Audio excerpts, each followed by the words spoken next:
Normand de Cap Santé. Cap Santé. Ils doivent être en santé, là, hein? Ça doit prendre des vitamines terribles dans ce place-là. Cap Santé.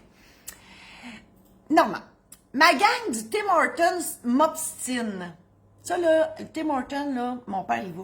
Il y a bien du monde qui refont le monde à tous les matins au Tim Hortons. Puis il y en a qui s'obstinent. Qui s'obstinent. C'est dur à dire. On dit on s'obstine, mais c'est s'obstine. Il y en a qui disent que peu importe qui a payé, les biens acquis durant la vie commune deviennent la propriété des deux conjoints. Puis moi, je dis que c'est faux.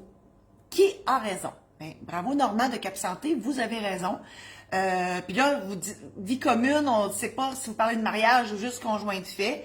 Chose certaine, dans l'une ou l'autre des options, c'est exactement, c'est faux de croire qu'on devient propriétaire avec le temps. C'est pas parce qu'on s'aime beaucoup que ça fait 50 ans qu'on s'aime que par magie on devient propriétaire avec l'autre. Ça n'existe pas, ça. C'est de la pensée magique, là.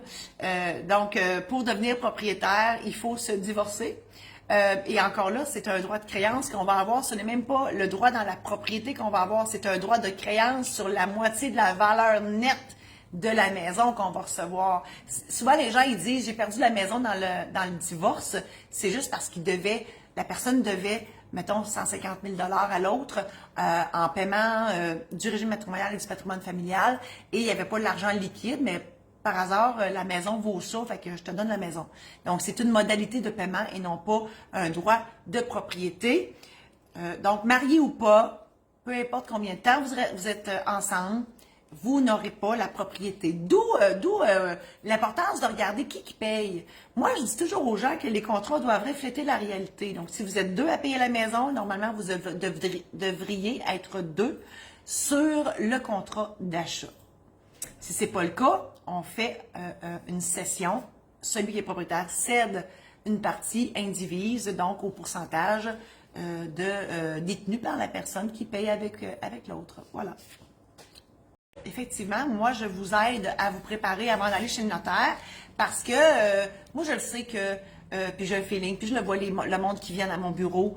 Depuis 31 ans que je vois du monde stressé, paquet de nerfs, puis là, ils sont tous énervés, puis là, oh mon Dieu, on va chez le notaire, puis là, premièrement, il se fait sur leur 36 pour me faire plaisir, puis pour être bien, puis pour qu'est-ce qu'on dit, qu'est-ce qu'elle va me demander, puis moi, comment ça va se passer, puis tout le monde est ses nerfs. Moi, j'ai préparé des programmes en ligne pour les testaments, les mandats d'inaptitude, les successions, la préparation du mariage, il me manque l'achat d'une maison, puis l'aide médicale à mourir. J'ai préparé ça dans le simple but de vous aider à vous préparer à aller chez le notaire.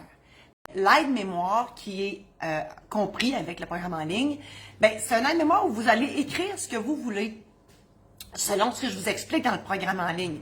L'aide-mémoire, une fois que je vais vous avoir tout expliqué ça, vous avez rempli vos affaires, vous pouvez avoir encore des questions, c'est normal, mais au moins vous avez une partance pour aller chez le notaire. Donc, mes programmes en ligne, c'est à ça que ça sert.